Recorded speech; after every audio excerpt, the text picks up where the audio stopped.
This challenge you're seeing here is part of a tournament. A massive 256 player tournament to see who is the best well-rounded BTD6 player. For those who missed it, do make sure to check out the first video on this tournament where I tried out the qualifying round. Basically, the qualifying round was to see if you can make it to the top 256 as well as your seeding for it. And just in summary, I ended up placing a pretty solid score for that round that ended up being 9th place out of 256 qualifiers. Again, make sure to check it out in full if you haven't because a 10-second summary doesn't quite do it justice. Anyways, throughout the multiple rounds of the tournament, we'll have challenges ranging from bosses, races, least cash, least tiers, but also whatever the hell this is. Because this is in fact neither of those. The challenge here is the last 11 rounds of Bloody Puddles, but the balloons are ridiculously powered up, and you really won't have enough cash to beat it. The catch is that you have 1 million lives, and the challenge, you have to optimize your life counter. Preserve more lives than your opponent, and you can continue in the winner's bracket. And again, just as a reminder, this is a double elimination bracket, so that means we're up against a specific player rather than needing to place in the top half, for example. So we are up, as you can see, against the 248th ranked player. No idea what our score is going to be, so we gotta do our best. So the exact challenge stats are here. 5 towers max, 250k. Balloons are max speed, mob speed, 150, no recall rate, faster cooldowns, 10x removal rate, and 250% mob and Ceram HP. And as for the restrictions, they pretty much ban everything that is either a stall, aka slow, or stun, or an int skill. For example, Big Trap or Bloons Master Alchemist. Those are out of the equation, and this is a hard standard game, so that means we can sell towers for certain rounds if we need to. So my first line of thought here with all this money is, let's just look for the strongest option that can reach most or all lanes of Bloody Puddles. I personally see an Anti-Bloon. So because it costs 10k to remove it, I don't think it's worth spending that much. Instead, we have a pretty good spot anyways up here. It'd be a 250, and then we get this to 220 for now. And to round it off, Overclock and Preemptive Strike. This is still just one-shot all the mob class boons that come in. And I can sell that Discount Village just to get one more tower for 42k. Seeing that we have a 544 ace available, I feel like it'd be interesting to go for a Sky Shredder. I can't afford it, but again, I can make money between the rounds, so we'll just play for now. So we're all but guaranteed to leak lives here. No doubt about it, like including the Cerams. I don't think yeah, I'm not even catching the Cerams as you see. So I think the goal here for the first run is just to break down every single mob class balloon into Cerams. Like, who cares? Just tank it. We'll do a first strike too to nuke out some balloons. Probably Anti-Bloon here too, yep. Yeah, you see, mostly it's just Cerams leaking. Nothing we can do about the left side of 93 here, so we just unfortunately have to let that leak. The ability is pretty big though, so just get a good chunk of it. But yeah, this is quite the weird challenge because there's not really any resources you can use to like get an idea of what you want to do here. It's just kind of winging it and seeing, I don't know, what's the best DPS option that can still clean up a lot. So we'll get Center Path 2, just so we can move the Ace to a better spot if we need to. We want to take a look at the damage. 1 million and only 100k on the Sky Shredder. I know I got it late, but it still feels like maybe the Sky Shredder would be the one to go if I were to optimize this a little bit more. Because yeah, I'm not sure what the use of it is. Also, we're going to try to first strike. Oh crap, that FCMG didn't pop. Well, that's a disaster already. Again, usually the first runs, it's going to be heavily unoptimized, so I don't really care too much about how much we end up leaking here. But yeah, obviously not ideal, so use Anti-Bloon here, and for this bad here, again, we can buy or sell. So I think what I'm going to do is, after I use Preemptive Strike here, get back another one, and also go for Mob Elim. So my goal here is just going to be to at least pop the bad layer, okay? Like that. Actually, I don't even think it popped, but yeah, that's pretty bad. 730k. That means, though, we can easily improve. My next step here is going to look wildly different. So I skipped on the Preemptive instead. Let me try Shattering Shells instead. Here's the reason. If we can defortify all the stuff, the thing is, like, right now we're leaking to, what do you call it? Well, I'd say we're losing a lot of lives from the fortified mobs popping to fortified Cerams, and thus them leaking. So what if we had a Shattering Shells to just have the RBE of it, and that, I think, I would say save a lot of lives. On top of that, we're going to try to build a ground zero mid-round. Yeah, even if we get any Ceram we get, is money. As you can see, it shoots too slow to get everything defortified. But I'm going to try my best here, and just do some back and forth micro. You never know, I know the RBE of mobs is very low, but it could add up over time. I think we should also try to use the end of 94 as a benchmark. So I lost about 65,000 lives. Just, you know, something to keep mental of. And again, keep on microwing back and forth so we get as many D45 as possible. There's also fortifieds. Yeah, there's pretty much fortifieds every single round after 95, up to around 100. All right, we got ground 0 too, so that would help out in the meanwhile if we have a, you know, anti-balloon off cooldown. So let's see. I think I'd use it. I'll try using it now. That didn't do any damage at all. The thing is, though, I don't really feel ground 0 make too big of a difference because the thing is, it does like 700 damage compared to the however much damage the anti-balloon does, like 5,000 or more. Yeah, it's pretty negligible. And I think one problem with this round is without a first strike, I don't think I'm gonna be able to pop this. Yeah, that could have saved a lot of lives if I could defortify it. But oh well. Here's where Shattering Shell shines though, alright?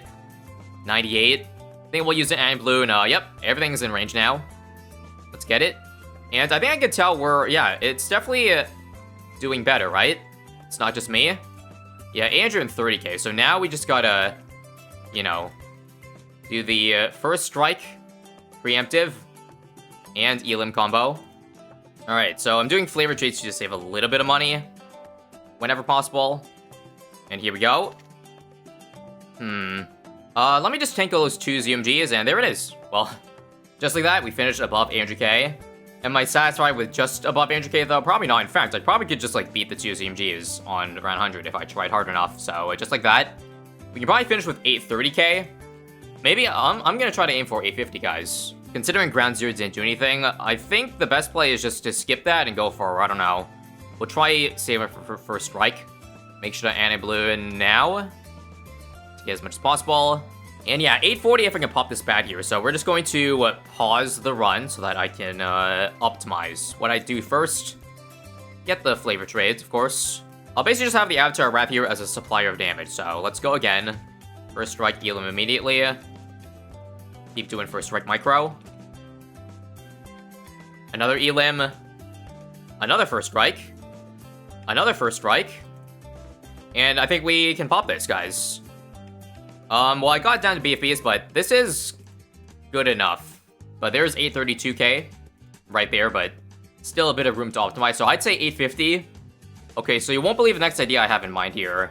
First off, one of the rules of the tournament is that bugs are allowed as long as they are reproducible and do not trivialize the entire challenge. And I do remember this bug that still exists in the game where you can keep the perm boot buff even after selling it, which I think I am going to sell because just too much money to keep around. So basically, I need to sell this at the perfect time. Didn't get there. How about now? Perfect. You see, icon is there, even though it's gone. So let's quickly get back the overclock and sell the flavor trades to get Shattering Shells. Now the problem is, again, it doesn't trivialize the challenge because I don't have a homeland anymore, which could be pretty important. But I think that's worth the trade-off of having basically permanent attack speed, range, pierce, whatever else there is. And I guess with the extra 34k, can I still go for preemptive? I'm like 14k away. I think I'll try to save up for it, but I doubt I can afford it in time. Oh well. Now, one more thing to know about this bug is that I actually can't back into the game.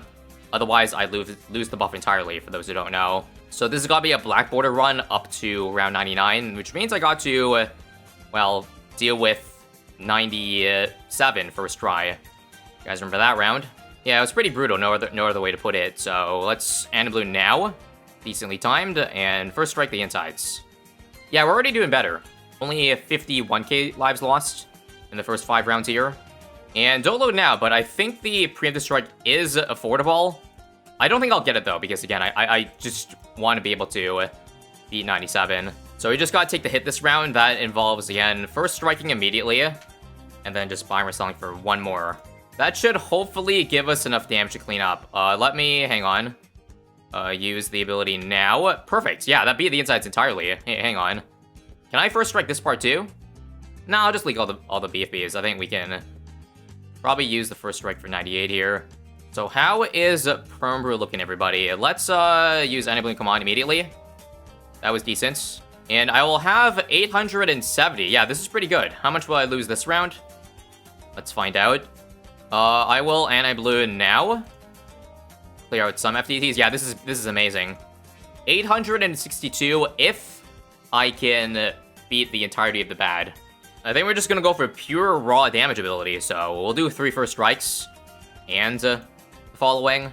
This, and this. Get some really fast damage in. And another set of 3. So 1, 2, and 3. Gets down to ZMGs. And let's see. So 1, 2. Oh, that's so close. I can do better than that. Okay, let's try the following here. First strike. Okay, 1 left. I'll use an Elim ability, I think, to get this a bit more damage, and then, come on. Beautiful. No lives lost around 100. Again, with even more optimization, we could go higher, but I think I'm gonna submit 862. JK, I lied. I ended up submitting 898k after just a couple more runs. However, there was just a slight little problem this run, in that if you see the end screen, I actually finished on this with my early access account, because that's when it overlapped with the tournaments. And, you know, there was no way to go back to my main account without getting out of the build, so understandably, they didn't count the score, 898. Just in case some things change with balance changes in 37.0, but luckily, none of that mattered because we still advanced. Here are the results of round 1. As you can see, my opponent only got 627k lives remaining. So even with our old score, we were completely safe. In terms of the top scores overall for this tournament, first place ended up getting 978,000 lives lost. Pretty crazy optimization right there. They actually end up using quite a lot of silver towers, shattering shells, anti-balloon. Hell, even Permbrute with no bug. But yeah, apparently Permbrute Elite Defender is cracked. I was kind of thinking about Elite Defender, but I honestly thought even though the force attack speed on at all times, I didn't think it was strong enough, but good to know I've been proven wrong. Anyways, that concludes round 1, and now we start round 2 against our next opponent, Goodest Goat. Now, despite him being seeded 137th, I checked the round 1 scores, and it turns out that his score was actually good for 5th place out of 256 players. So I don't know if he just sandbagged the qualifier round or what, but that's pretty unlucky for me to be playing the person with the 5th best score in the previous round. Yeah, it's gonna be a tough round 2, alright. Speaking of which, here are the details of the round 2 tournament that we have here on the map balance. So, this challenge is not like the others. In this challenge, you have to strike the perfect balance. Get the most balanced spread of pops across all your towers to win the round. And using more towers increases the maximum number of points that you can earn. So what is the challenge we're playing on exactly? Well, it's an ABR game. 15 rounds from 75 to 90, and 10 towers max. So basically, if you want the best score possible, all 10 towers have to have the same amount of pops. Although, obviously, that's, well, on paper, pretty much impossible to get. Especially with there being 15 rounds in the, challenge. On top of that, they also banned a lot of the cheese towers. So, for example, there's no mortar, no heli pilot or dartling, just because it's very easy to manipulate pops from those. So these are the towers that we have enabled. And right, now that leads us to how is the score calculated? Well, the tournament organizers made quite the formula to calculate a score where you get a good multiplier for using the maximum amount of towers, and also decay. In case your pop counts from all towers deviate too much, you'll get penalized heavily. So basically, at the end of the game, we just calculate the score by using a command and entering all the pops. And the best possible score to get is 17.782k. So this being a challenge type that no one expected, and probably no one has even attempted before, yeah, you pretty much have to think out of the box in terms of how to tackle this one. And before I continue talking about this strategy, one thing I need to mention here that rubs even more salt into the wound is that not only do I have to play again against the 5th highest scored player in the previous round, there's also this thing, I don't know if you guys have heard of, that's called Outside, and real life, because again, the tournaments only last for 2 days each round, and it was just my luck that these 2 days of the tournament ended up coinciding with the 2 days that I was the busiest, and pretty much had no time to, well, sit down and play, minus maybe an hour or 2 each day at ass o'clock PM. Yeah, this is a problem, because even for, I guess, experienced players like me, it does take a lot of time to find the optimal strategy, and it's hard to, like, do that when you only have, say, 1-2 hours to work with. Nonetheless, I tried to squeeze in as much time as I could, and here's the overall strategy that I came around with. We calculate how many pops there are total in the entire challenge, and I came up with 811,000. So that means if I were to use 10 towers, I needed to try to get all of them to around 81,000 as close as possible. And with that, the next step I had in mind was just to simply find as many towers as possible that did similar amounts of damage. So, as you can see on the field, this is my rough idea of what towers feel like they have similar strengths. And from there, it's pretty much just trial and error. This is like my 3rd, 4th attempt. I'll jump into more details once I do the live run, but All these towers on the field do quite a similar amount of damage, except for the Ultra Juggernaut, which I drop not at the start of the game, but, you know, in the middle of the game so that it doesn't steal all pops. We buy at the right time such that it matches the pops of the other towers. On top of that, I made sure to get towers with abilities too, not all of them, but towers with abilities are easier because you can, manipulate the amount of pops they get just by not using their ability. So First Strike was a very obvious choice. Turbocharge was, not as easy to use as First Strike, but still, I thought it was pretty decent. Sada, even though she's only level 1 on the first round, she ends up getting a high enough level that she can actually equalize the pops to the other towers by round 90, so that's cool. But yeah, let me just say for this run, we ended up with this amount of pops on the towers. You can see I'm just going over all the pop. Unfortunately, this score is pretty bad. It only gets me 6,000 out of a possible 17,000, so no good. On to the next attempt where I did some more optimizations.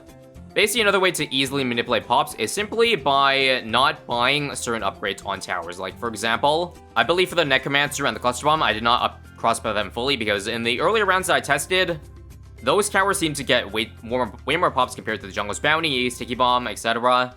So on top of buying them later, I decided to not fully crossbuy them so they wouldn't, you know, get as much damage. So basically skipping Wall of Fire, skipping Heavy Bombs. On top of that, one bonus thing too is for towers that slowly lag behind, I will say, for example, that the Jungle's Bounty kind of struggled in terms of getting pops. I had enough money to upgrade to a tier 5 of that version by the end of the game. So what I could do is I could beef up the Druid pop count even more by buying Spear of the Forest, and I do that exactly for the end of round 90 here. Just because I noticed that at 70,000, yeah, that was the lowest out of all the towers I had so far. Although, frankly, I still got it, I think, a little bit too late, because that only ended up getting about 74,000 pops. Overall, my highest tower pop count was 91,000 on the first strike, which I completely messed up. That's an easy fix, of course. But yeah, way better run this time. And I crunched the numbers, and this was a score of 10,000. Very, very good. Unfortunately, again, because I am against the literal goodest goat, that's probably not good enough. So that leads me to right now, where I am going to try to see how close I can get. Even if we don't end up advancing, I still want to get a score that I want to be proud of at the end. So from the top, these are the 6 towers that get the least amount of pops compared to the other 4, so I start with them first. By the way, this 050 Sniper is a, well, not crosspath one because it does too much damage otherwise. It's also a very important upgrade to have too because it makes money, and the money does matter because these rounds are in pushover. You can't just, like, get too many similar towers and have all of them in synergy not be ABR here. I do need to get something with some oomph, so that's what I'm going to be trying. This money, again, also allows me to go for the tier 5s. Yeah, see what I mean here? 77, for example, a lot of fortified BFBs that I'm almost dying to, which is why I'm going to finally upgrade to the Recursive Cluster. Again, keep it at 104 because it does too much damage. Same with the 004. And yeah, here's a pop count check going into round 80. 28,000, that's way too much on the Elite Sniper. 29,000 also on the Jungler's Bounty. 23, 24, 12, 13, and I'm not going to first strike the BFP here just because it's a little bit too early. Sada is really far behind at only 11,000, so we gotta make sure to use, you know, more Leaping Swords. I think I will first strike this, though, but I gotta watch out because the Ballistic Missile does that damage, so you want to stop first striking before it even gets to 81k. Now, round 81 is where it gets even tougher. I think for this part here, I'm just gonna first strike. This gets 17,000 pops, but is much needed because I think I died to these balloons otherwise, right? Yeah, I got Turbocharge up again. I think after this round, I will...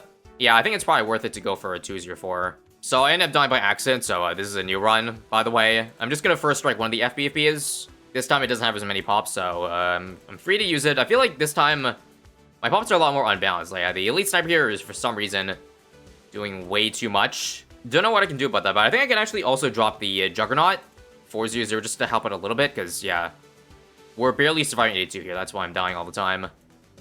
I feel like this run's not going to be it, though, because there's nothing I can really do to get the Elite Sniper to do less pops. It might just end up being the tower that tanks my score anyways. I'm going to get Wallfire now because this Wizard is lacking behind severely. Okay, and I think here is where we can start to get Ultra Juggernaut. So only 500, it does so much damage. It's that good that we cannot let it do too much. Because you see, in just one round here, it already has gotten up to 70,000. In fact, this might have been a little bit too early, but whatever. There's a certain level of skill for this, but sometimes it does come down to a wee bit of RNG. Also, first strike got to 79k. This will probably get a little bit over 81, but that's fine. It's close enough that I won't worry about too much. Permacharge is a little bit lacking, because it's even almost behind the pod at this point. Recursive, I probably got it too early, to be honest. Maybe I should cross-path my U-Jug. Yeah, I'll do 510. 37k is actually quite low. Jungle's Bounty, yeah, I definitely need to get a Spirit of the Forest by the end of the game here. Just like last time, 71 and 72. Okay, so both of these are fairly equal. Yeah, I think I'll end up going for 520 here. I need more damage. We'll just use this too, by the way. Sada is, I think we'll stop using ability. 77, I think, is the perfect amount. And yeah, this is really bad. 63k on the U-Jug, 64k on the Spirit of the Forest. And Sada, I definitely got her way too, or used too many abilities, so that's a little bit unfortunate. Our highest tower is 87 over 61, and our lowest tower is 74.7, so yeah, good, but I don't think this is too much of an improvement. So as you can see, I ran the score command, and we only got a 1,000 score improvement from last time. Not good. Once again, the culprits are pretty similar, so I think the play is simply buy this a little bit earlier, buy 204 recursive a little bit later, use more turbocharge abilities, and control Sada and First Strike better, because those are easier to do. Okay, new run just dropped, and we have way too many towers that just don't have enough damage. That I don't know. I can't buy tier 5s on all of these guys, you know? My lowest tower is Permacharge and Spirit of the Forest, so I'll just go ahead and do that. I mean, this time our highest and lowest is within 10k, so, hey, we got a new high score at least, 12.669. Again, though, I keep on overshooting Sada and First Strike, so I gotta get better with that. Alright, this is getting annoying. So this time the bomb is the lowest at 73,000. Actually, the First Strike is also really low. Sada, again, is ruining everything. I think what I gotta do here, okay, First Strike is going back up. Let me First Strike the inside. 77, that's perfect. Yeah, I think this is the best one so far. What is my lowest? Pretty much the First Strike at 77. Okay, so I will cross path just to make it a little bit stronger. And just, I'm taking it, no matter what happens. 77.6. No way. I was avoiding using abilities because I didn't want to pop those towers, but come on, man. Okay, 13.2, and not that much better, but that would have been my best score yet. So, unlucky. Okay, towers to look out for. U-Jug is getting up there. I don't know if I should fully cross path it yet, because it's getting, yeah, 71. I think we can leave it on cross path or nah. Yeah, uncross path. Okay, this is good. This is good. What is getting too many pops? Sada again? Okay. I really gotta start punishing Sada for this. But yeah, I'm looking around. The lowest is 77k on the Spirit of the Forest. So I think this is good. We just buy Spirit of the Forest to the end game, and then First Strike maybe a DT or so. So I'll do this. And then I'll do this. And okay. Sada, I know it's pretty high, 85, but all the other ones seem pretty consistent. So 80.1, 83, 79, 82, 79, 80, 81, 85, 80, and 78. Yep, that is my best score so far, folks. 14.772. I'm running out of time here, so just 1 or 2 more runs, but otherwise, yeah, it's pretty close to my desired goal. I should add a couple more optimizations I'm doing is, occasionally because of RNG, the Elite Sniper does too much damage, so we put it on last so that the Bouncing Bullet doesn't quite, do as much damage. Same with the, Sticky Bomb. I noticed that when it's on Strong, it does more damage, so if it falls behind at any point, change the targeting of that. So it feels like, even if towers don't have abilities, we can manipulate their pop counts easily. I think the ones I found that are hardest to manipulate, though, are, again, U-Jug, Pod, and Recursive, so it's kind of down to praying for RNGs at that point. Okay, so this run here, Permacharge has a lot of pops. Do not, I repeat, do not do anything with it. Looking at the rest, everything looks good except for, I guess, the Ultra Juggernaut. I'll see if I want to upgrade to 520 mid-round. This is the lowest 61. But other than that, I think I just don't want to use any abilities. So hopefully we don't die to anything silly. What else? You know what? Should I get this or should I not? I think I'll hold off. Yeah, this is good. This is good. Holy crap. Best run so far, I think. Yeah, you cannot ask for any better. Okay, so the lowest one is First Strike and the Spirit of the Forest. So we'll just buy this and yeah. I'm taking this. I don't think I can do much better than this run. So quick overview, 80k, 82, 78, 82, 81, 80, 83, 82, 81, and 78.9. So the difference between the worst and the best tower is only under 5k pops. And what score is that? Let's input all the numbers, and 15,399. Yeah, I'm taking that. Win or lose, I'm satisfied. I'm tired. And in that amount of time frame, I think that's about as good as I can do. So that brings us to today, where the round 2 results have been posted. First off, let us head over to the Hall of Fame to see what the high scores were, and some of you guys might be surprised by this, but the highest score was the max score possible, which basically meant that all 10 towers that these players placed got the exact same amount of pops. And you're probably wondering how that's possible with 811 pops to distribute. Well, it's a glitch. Basically, there's a glitch you can do with the Total Transformation plus Ice platform to sell towers, even though this challenge doesn't allow selling. So basically what a lot of people ended up doing was placing all their damage towers on the Ice platform and then using the ability right as the last balloon spawns in, so that the only towers left in the field at the end of the game are basically towers with 0 pops. And yeah, this was the first place guide. The tiebreaker was used for whoever got the least cash, and yeah, it's pretty nuts. Second and third place also had perfect scores, all the way to, I believe, 13 total submissions. I think the reason so many people had a perfect score is because they posted in the announcements the day before the round ended, that one player did have a max score, so I feel like when people know max score is possible, more people will try it, knowing it's possible, which I feel kind of makes it unfair to that one guy who got it first without knowing it was possible in the first place. But that's besides me, and unsurprisingly also, guess what my opponent got? Yep, the max score, so I pretty much had no chance from the get-go unless I did this exact thing too. I actually was aware this bug existed, but again, because I was short on time and there was no guarantee I could pull this off in time, I just had to go the safe route, because with the max score, it's either you get that or a score of 0 if you fail. Anyways, I think including tiebreakers, my opponent finished 4th. So even if I did get the perfect score, there wasn't even a guarantee I would win. So GG's to my opponent. Best of luck on the rest of the tournaments. Again, this is not the end though, because there is a loser's bracket. So we're still very much in it until we lose one more time.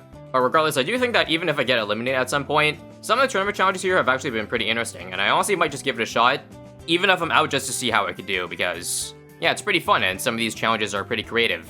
Anyways, thanks for watching this very, very long episode. If you made it to the end, appreciate you, and stay tuned for possibly more tournament action. Goodbye.